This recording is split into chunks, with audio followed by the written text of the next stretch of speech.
Welcome everybody to episode 4 of our French Revolution series. In the summer of 1789, Paris was a city on the edge.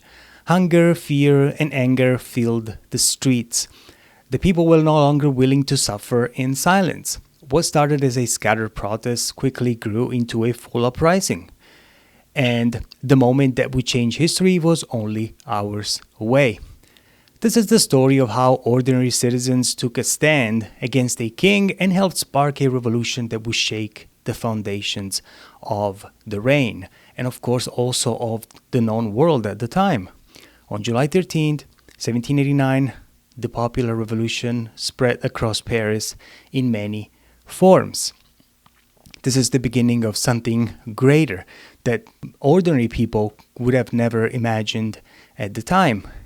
As always, if you like this series, subscribe, share, follow up, and let's dive into this episode. In the Salazar district, hungry suburban dwellers, driven by sheer need, looted a wealthy convent in search of food.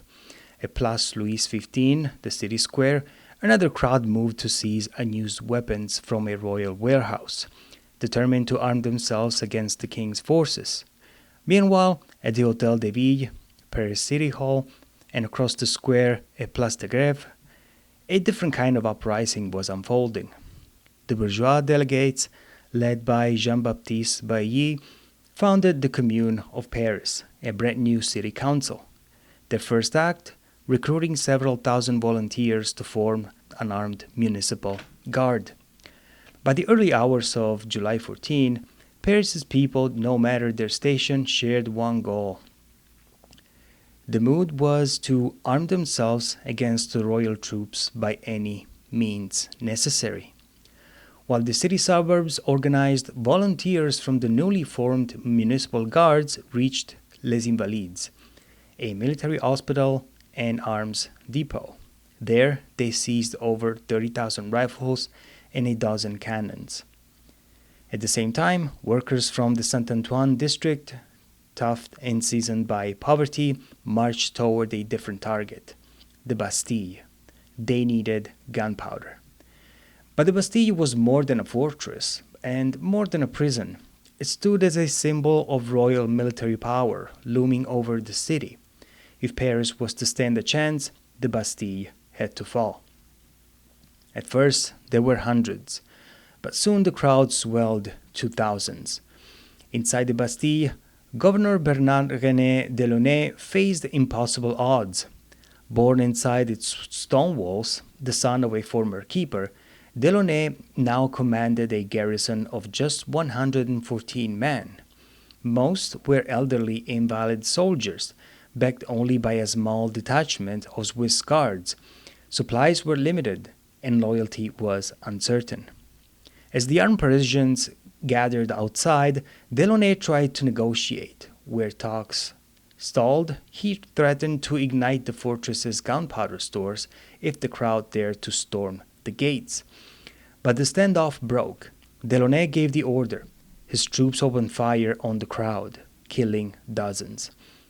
The attack might have ended there, but the balance of power shifted when the new Parisian National Guard arrived armed with cannons. Under the roar of cannon fire, the attackers breached the first walls. The Bastille, that looming icon of royal power, was about to fall.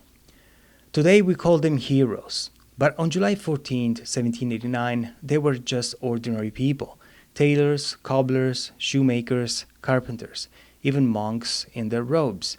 They attacked without pause, and many of them never returned, falling under the fortress's brutal defenses. By mid-afternoon, the relentless pressure paid off. Cannon fire had broken the outer walls. De Launay, now surrounded and outmatched, raised a white flag.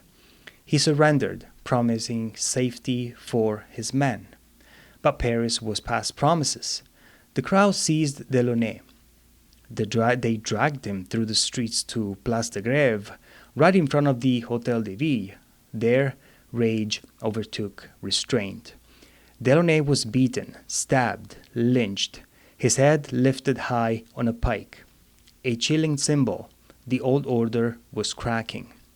For the first time, the people of Paris held the city, and they were determined to guard their revolution. Just 3 days later, on July 17, Louis XVI arrived at Hôtel de Ville. Jean-Sylvain, now the newly elected mayor representing the Commune, met the king, offering him the tricolor cockade. Blue and red for Paris, white for the monarchy. The message was clear. Absolute rule was over. From now on, power would be shared. France had entered the new era of the constitutional monarchy. But unrest was far from over. In the days that followed, the countryside stirred. For generations, peasants had suffered under feudal obligations, stripped of power. Now, emboldened by the events in Paris, they too joined the upheaval. Meanwhile, in Paris, revolutionary justice took a dark turn. When Foulon de Douai, a former official tied to old regime abuses, was captured, he was hanged from a lamppost at Place de Grève. His body was torn apart by the crowd. A brutal scene, but it carried a clear message. The people were done waiting for justice. For years, the common people had ventured unbearable conditions. Their rage was born from that long silence, from watching protests met with gunfire, from laboring in subhuman conditions without rights or hope, from carrying the crushing weight of church tithes and royal taxes while privilege sat untouched. The Catholic Church, shielded by law, was funded through vast land holdings and compulsory payments from the poor, often giving little in return. Rights were the luxury of the few, burdens were the inheritance of the many. In such a world, violence became the voice of the voiceless, a desperate answer for centuries of silence. At Versailles, the revolution was taking a new form. The deputies from the old estates, including nobles and clergy, had reorganized into the National Assembly, tasked with managing the country's future. Faced with the revolt growing in the streets, the Assembly debated urgently. On the night of August 4th, 1789, they reached a turning point. One of them, Jean-Paul Rabot Saint-Étienne, later recalled the moment. A noble deputy, Louis-Marie Vicomte de Noailles, stood and addressed the chamber. He said, "When one wishes to restore order, one must destroy the cause of disorder, and that cause is the tax system." That night, centuries of privilege fell. One by one, nobles and clergy stood and publicly denounced their special rights to hunting, fishing, feudal rents, and rural servitudes. The chain that had bound the peasants were struck away, on paper at least, in a single night.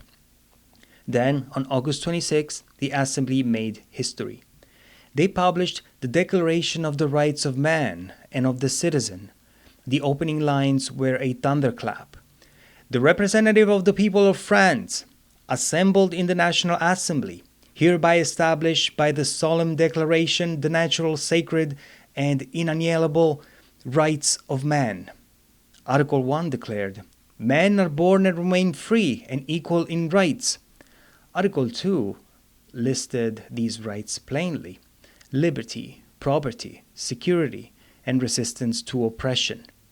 The revolution had changed. What began as a popular revolt had transformed into a democratic revolution. For the first time, the forgotten masses felt what it meant to exist in the eyes of the law. In Paris, the revolution's testing ground began to take root. By the end of August 1789, the world had changed. The fall of the Bastille showed the power of the people. The king was forced to share power. The old privileges of the nobility and the church were swept away. And for the first time, the rights of ordinary citizens were written into law.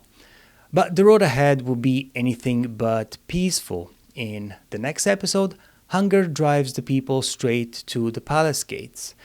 Make sure to subscribe and follow.